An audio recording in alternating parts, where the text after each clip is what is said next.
各位贵宾，大家好，欢迎欢迎！不知道大家准备好了没有？要跟我们一起来一趟保证永生难忘的尊荣之旅喽！我是这趟旅程为各位服务的专属导游。那接下来呢，就花一点点时间，让我带大家好好的、仔细的来看看我们这次超级精彩的7日行程到底有哪些好玩的地方。好，那我们就来看看行程。首先，当然是旅程的总览。我们会讲一下怎么从头开始，让大家从一落地就完全不用担心。接着呢，重头戏来了，我们会花整整3天好好的在京都这个千年古都里面给它逛个够。再来，我们会转换一下模式，开车去一些一般观光客真的到不了的秘境。那旅程的最后，会带大家去感受一下哪古城的古城风情跟都市魅力。最后，我知道大家最期待的，当然就是我们精心安排的各种美食，还有超棒的住宿了。好，第一部分我们来讲一下这个无缝接轨。我们都知道嘛，一条旅行要玩得开心，一开始就要顺的。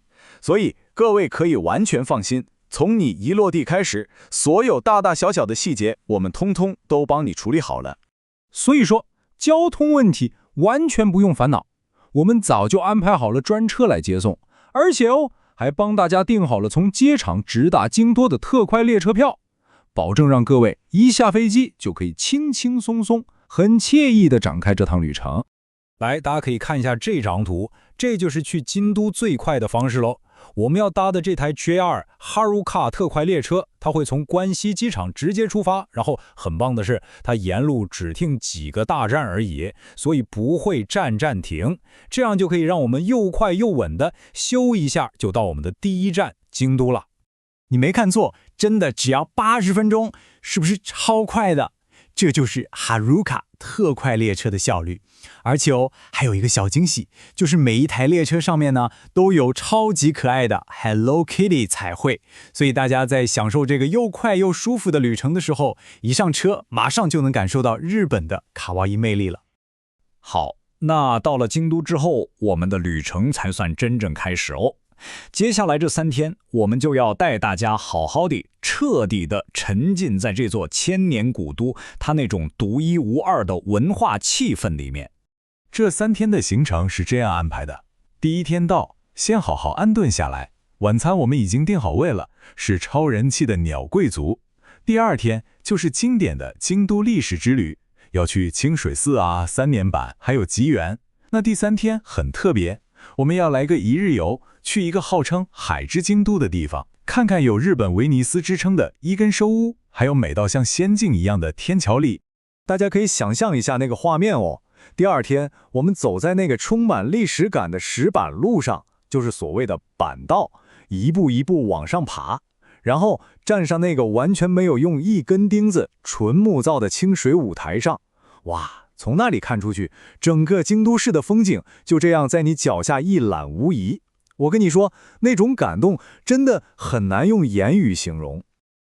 第3天这个行程也超有趣的，我们会带大家去天桥立的智恩寺，这里有很特别的活动可以体验。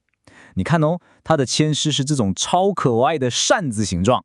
那日本人有个习惯，如果抽到不好的签，就把它绑在旁边的松树上，把它留下来。结果远远一看，好像树上开满了扇子花一样，也变成一个很特别的风景。对了，旁边还有这个石头做的智慧之轮，有个传说只要从这个圈圈穿过去3次，就会变得很聪明。大家到时候一定要去试试看。好，京都逛完了，旅程来到中间这2天，我们要来点不一样的喽。我们要换个方式来趟自驾游。这样才能带大家去一些坐公车、坐电车比较到不了的私房秘境。这2天的自驾行程不只是交通工具，沿路的风景本身就是一大享受。我们会先去一个很有味道的地方，叫做近江八坂，那里有古老的运河可以逛，然后再一路开进去，开到那个大家都听过，像童话故事里才会出现的梦幻村庄——白川乡合掌村。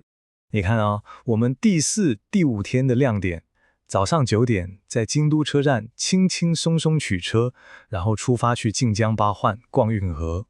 中午重头戏来了，已经订好位的顶级晋江牛大餐，下午再去一个完美甜点圣地 La Colina， 然后就一路开到世界遗产白川乡。我们还会带大家上展望台，从高处看整个村庄，超美的。晚上就入住犬山的豪华饭店。所以说，为什么要自驾？就是为了让大家可以这么自由、这么舒服地玩遍这些地方。你什么都不用想，只要专心看风景就好了。好，旅程来到最后2天，第6、第7日，这可是我们旅程的最高潮啊！我们要来看看犬山跟闽高柳，这里有国宝级的古城，也有很棒的城市魅力。这边要跟大家分享一个我们安排的小巧思哦。我们特地选犬山这间饭店，其实是有原因的。你看，只要是住在这里的房客，隔天早上你只要拿着你的房卡，就可以直接免费进去旁边的有乐园。那是一个国宝级的庭园，平常进去可是要买门票的哦。这算是我们特别为大家准备的一个小福利了。那在这个有乐园里面呢，有一个非常厉害的国宝茶室，叫做汝安。它的来头可不小，是战国时代那个大名鼎鼎的织田信长他弟弟盖的。这个茶室可以说是日本茶道那种侘寂美学的最高境界，也因为这样，它超级珍贵，被指定为国宝。全日本也才3座而已，所以我们能进去亲身感受那个气氛，真的是非常非常难得的机会。好，那我们看看最后2天的行程。第6天，我们会去参观犬山城，这可是日本现存最古老的原汁原味木造天守阁哦。逛完历史感满满的城下城之后，下午我们就把车开到南哥来还。晚餐呢，也早就订好了南哥兰必吃的鳗鱼饭。第7天早上，体验一下特别的南哥兰式早餐，再去参观漂亮的泽武之声，然后就准备去机场了。你看，整个过程的衔接我们都设计得非常顺畅，保证大家玩得轻松又没有压力。好，那最后也是最重要的部分了，一趟尊荣之旅，灵魂在哪里？当然就是吃好住好嘛。接下来我们就来看看这次为大家安排的超级厉害的美食跟住宿。我知道大家出国玩最怕什么，就是为了吃一顿饭要排队排半天，或者想吃的餐厅根本订不到位，对不对？放心，这些最麻烦的事情我们通通都帮你搞定了。各位宝贵的时间就是要拿来好好享受美食，不是拿来排队的。来，光看这份菜单，口水都要流下来了。你看啊，第1天有鸟贵族，第3天吃豪华的鲍鱼海鲜火锅，第4天中午不得了，是日本3大和牛之一的晋江牛，那个油花真的是入口即化。第6天晚餐是名古特有的鳗鱼3吃，叫做贵麻不息，一份饭有3种完全不同的吃法，超有层次。最后1天用顶级的旭旭苑烧肉来收尾。跟你说啊，这里面每一家都是要排队的名店，我们早就都帮各位订好位了。再来是住宿，我们也绝对不马虎。在京都，我们住车站旁边，交通超级方便，而且走了1天回来还有大浴场可以泡，超舒服。在犬山住的是可以泡天然温泉，又能免费逛国宝庭园的度假饭店。到了闽阁里，我们直接住进高楼层饭店，把整个百万夜景都收进眼底。